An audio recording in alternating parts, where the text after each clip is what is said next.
안녕하십니까? 저의 채널 방문 감사드립니다. 안세영입니다. 오늘은 진공관의 효율에 따라 출력이 왜 차이가 나는지에 대해서 논하고자 합니다. 저는 청소년기부터 납땜을 시작했습니다. 그 가난했던 우리나라의 상황에서 오직 테스터기 하나만으로 모든 작업을 해야 했기 때문에 음질이 좋고 나쁨을 오실로스코프와 같은 장비로 평가하는 것은 불가능했습니다. 단지 소리가 나는가 나지 않는가에 초점이 맞춰져 있었다고나 할까요? 그리고 요즘처럼 삼극관이 음질이 좋다는 등의 이야기는 들어본 기억이 없고 오직 효율과 실용성이 뛰어난 5극관, 더 나아가서 트랜지스터 방식의 앰프가 더 각광을 받았다고 할 수 있습니다. 현대적 진공관이라고 할 수 있는 가장 보편적인 5극관들은 6L6을 비롯해서 6CA7, 6550을 들 수 있겠습니다. 이들의 가장 큰 장점은 효율이 매우 높다는 것입니다. 그래서 맥킨토시와 같은 세계 최고의 진공관 앰프 제작사에서는 오직 5극관만을 출력용 진공관으로 사용합니다. 이 메이커에서 3극관을 사용하는 것은 본 적이 없습니다. 그렇지만 저와 같은 영세업자 그리고 수많은 군수업체들은 물론 5극관을 사용하지만 부수적으로 3극관도 제법 많이 사용하고 있습니다. 나중에 설명드립니다만 3극관은 5극관에 비해서 효율이 3분의 1 이상 낮고 가격도 2배에서 3배 이상 고가임에도 불구하고 음질이 좋다는 소비자들의 요구를 따라가기 위해서 만들고 있는 것이죠. 그러면 진공관에서 효율이란 무엇일까요? 말 그대로 앰프 입력의 기준이 되는 음성 신호를 가했을 때 앰프 종단에서 얻어진 음성 출력을 서로 비교한 값입니다. 예를 들어보겠습니다. 보시는 바와 같이 가격이 저렴하면서 성능이 매우 우수한 KT88이 있습니다. 그 옆에는 가격이 KT88에 비해 최소 2배 이상 하면서도 효율은 고작 3분의 1 정도에 불과한 300B가 있습니다. 두 진공관 모두 오디오 및 악기 산업에서 대표적으로 사용되는 것들입니다. 가장 알기 쉽게 비교해 볼 수 있는 과학적 증거를 가지고 말씀드리겠습니다. KT88의 플레이트 손실은 40W, 그리고 300B의 경우는 45W입니다. 이 점에서만 본다면 두 출력과는 성능이 동일하다고 봐도 되겠습니다. 그런데 실제 앰프 설계에서는 큰 차이를 보입니다. 이 제품은 KT88 싱글 모델입니다. 울트라 리니어 모드에서 최대 14W까지 무리 없이 뽑을 수 있습니다. 싱글로 이 정도의 출력이면 웬만한 공간에서 음압이 너무 크다는 것을 경험하게 됩니다. 반면에 제가 주력으로 하고 있는 기종 중 하나인데요. 300B로 겨우 7에서 8W밖에 얻을 수 없습니다. KT88 앰프에 비해 절반에 불과한 출력입니다. 게다가 앰프의 전력 소모량은 KT88 기종과 300B 기종 모두 비슷합니다. 출력이 절반에 불과한 앰프의 전력 소모량이나 출력이 2배가 되는 앰프의 전력 소모량이 동일하다는 것을 어떻게 해석해야 될까요? 그렇습니다. 이 점이 진공관에 따라서 효율이 극단적으로 다르다는 것을 의미합니다. 회로 설계자의 입장에서 보면 KT88을 선호하게 되는 것은 당연합니다. 출력을 2배로 얻을 수 있고 게다가 전원 트랜스포머의 크기를 줄일 수 있기 때문에 샤시 설계를 매우 유연하게 할 수 있습니다. 또 하나 300B를 최대 출력으로 구동하려면 6SN7 또는 12BH7과 같은 드라이브 진공관에서 최소한 180V PP 정도 출력을 얻을 수 있도록 설계해야 합니다.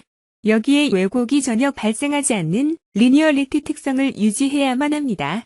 반면에 KT88의 경우는 300B에 비해서 드라이브단 구동전압이 절반에도 못 미칩니다.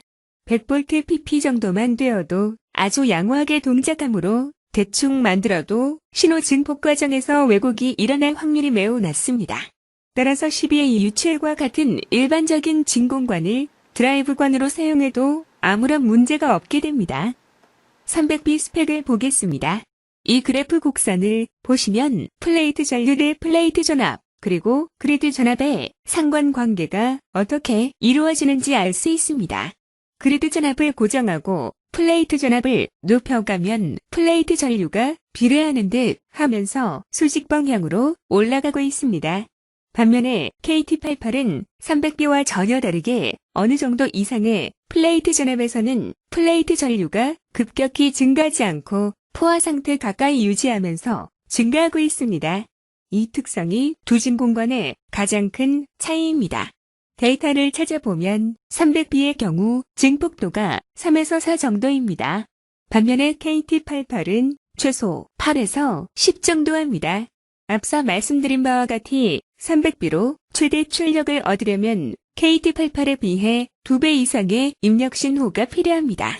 이럼에도 불구하고 출력은 서너 배에 불과해서 효율이 낮을 수밖에 없습니다.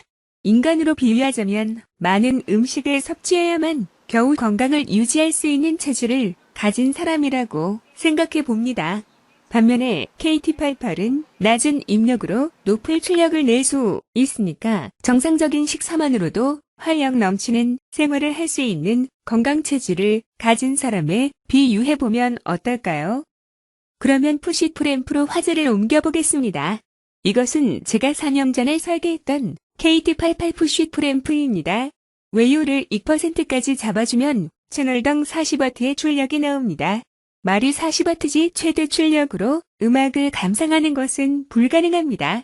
음압이 너무 커서 보시는 바와 같이 스피커의 트위터가 녹아버릴 정도로 강력합니다. 동일 출력의 트랜지스터 앰프에 비해서 인간의 청감으로 느끼는 음압은 2배 이상으로 보시면 됩니다. 이것은 300B로 구성된 푸시프램프입니다. 출력이 채널당 15W에 불과합니다. 물론 출력을 채널당 25W 가까이 올릴 수도 있습니다만 그렇게 하면 진공관의 최대 전격은 거의 정점에 도달해서 가까운 시간 안에 비싼 진공관들을 다시 구입해야만 합니다. 20세기 초에 진공관이 세상에 소개되면서 인류는 엄청난 변화를 경험했습니다. 초창기 진공관들은 효율과 출력이 매우 낮았지만 제조사들은 효율과 출력을 높이기 위해서 부단히 노력해왔습니다. 그 결과로 지금까지 그 전통이 계승되기도 하고 나아가서 효율과 출력이 비약적으로 향상된 신제품들이 아직도 출시되고 있습니다.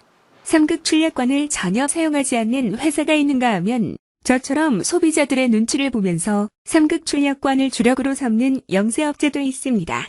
솔직히 말씀드리면 음질 또는 음색은 거기서 거기입니다. 제가 블라인드 테스트 영상들을 올려서 시청자들의 반응을 보면 재미있기까지 합니다. 여기서 한 가지 전제가 필요한데요. 5극관이 잘 설계되었을 때 거의 유사한 재생 특성을 가진다는 것입니다. 참고로 말씀드리면 오히려 대충 설계된 5극관 앰프 소리가 보다 경쾌하게 들립니다. 왜냐하면 홀수, 고주파 성분들이 고약에 미세하게 영향을 미치고 있기 때문입니다. 다음에는 진공관의 종류에 따른 음색에 대해서 알아보겠습니다. 감사합니다.